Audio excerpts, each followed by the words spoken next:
So the Bible says here, I'm going to give you 4 categories of what a biblical friend looks like. I need you to take inventory. You ready? The text says, as soon as he had finished speaking to Saul, the soul of Jonathan was knit to the soul of David, and Jonathan loved him as his own soul. Watch what happens. Number 1 is a friendship is a soul tie. A friendship is a soul tie. See, if you watch what happens, that Jonathan did not choose David. David did not choose Jonathan, but God chose them for each other. And it was God who knit their souls together. How many of you ever heard of a soul tie? But see, when you heard of a soul tie, you thought they had to do with dating somebody. Who's my soul tie? Well, let me go ahead and clear up misconception about David and John, because in some theological circles, they really bastardized this text, and they tried to say that Jonathan and David were sweet on each other. Based on the Bible says that their souls were knitted. They thought, oh, well, that mean they was gay?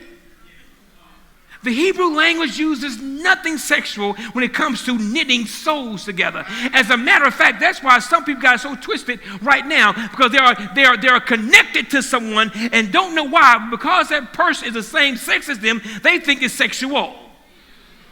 That's how a lot of gay people get confused. Because they know that's too deep, too much, let's come back. And so the Bible says that their souls was knit, and they did not choose each other. See, you're not going to have a knit soul with every companion that you interact with. You can't you don't choose your best friends. God does.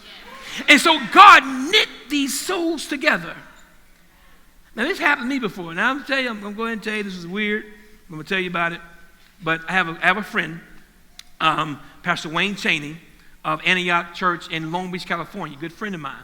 But here's something crazy happened when he and I first met. He came here, he was preaching at Cornerstone up the street, and Pastor McKissick, he called me, he said, Goins, there's somebody I need you to meet. I said, who? He said, Wayne Chaney. I said, who's Wayne Chaney? Friend of mine, come by the house, he's coming by, come by and meet him. I said, man, I got work tomorrow. It was Saturday. I got work. Well, maybe. So then Jerry Pete was cooking for him. So Jerry called and said, nephew, come on by. I need you to meet this dude, Wayne. I said, man, I'm cooking. No problem, I'll be there. And so I go by there, I meet him, everything's cool. Seems like a cool dude. So he asked me, was I come to church tonight? I said, I'll try to make it. So I go that night, and people, this is where it gets weird. Here I am standing there, listening to God use this man in a profound way. And the more he spoke, and the more I was exposed, I became connected to the man. It was weird. I'm sure thinking like, God? And so if that wasn't enough, the Lord told me I need to tell him. I might tell him what? Tell him that you love him and that you're connected to him. Now, people, let me tell y'all something. I just met this dude the previous day. And the Lord want me to go tell the cat I love him.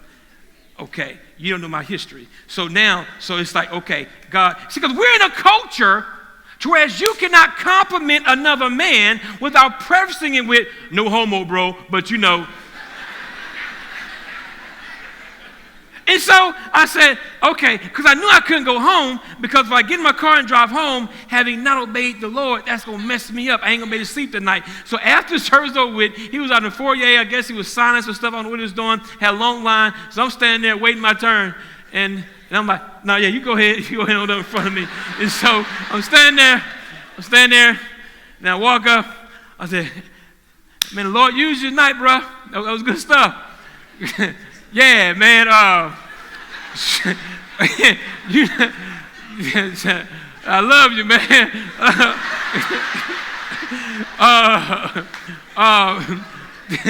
The Lord kind of said that me and you to be connected, man. Wow.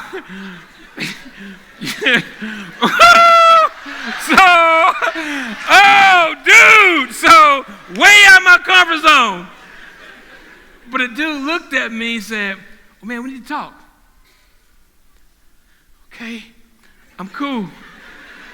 When I was walking off, and Ty said, dog. So I turned around and said, man, what's your phone number?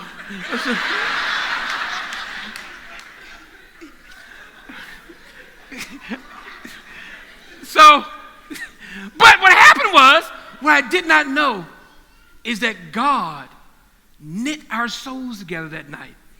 And since then, this man has been not just a friend, but a brother beloved.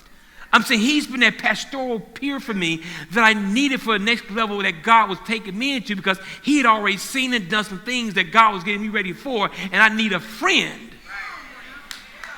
And so all I'm just saying is that when God chooses to knit your heart with somebody, don't think it's strange. It might just be God. And by the way, stop thinking that somebody wants something just because they show you kindness for nothing.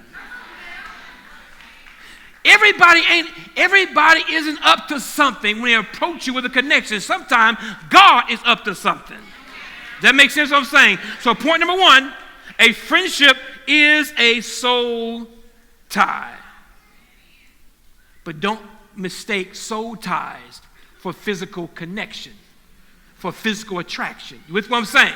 There may be, boy, brother, man, there may be a woman that you have a soul tie to, but it's not sexual. Sister, every man that make you feel good inside, are you with what I'm saying? It doesn't mean it is a sexual connection.